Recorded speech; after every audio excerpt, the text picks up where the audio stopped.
بعض الناس يقولون هذا شنو من الدواب لو من الطيور. لا، هو يعتبر من الطيور.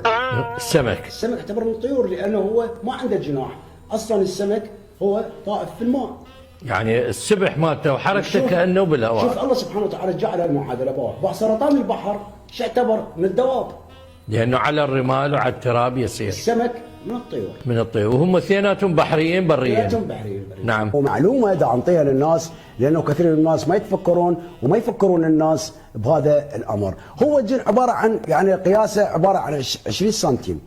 صغير جدا. صغير يعني ومو اكثر، العرض مالته من 10 سنتيمات. مثل الدميه، مثل اللعابه بحجمها. نعم. لكنه ممسوح. الله خلقه منين؟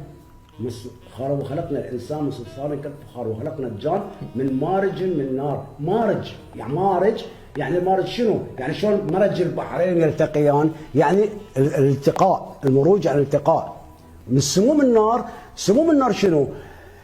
ليس هاي النار مالتنا اللي هي اخف من هذا الشيء.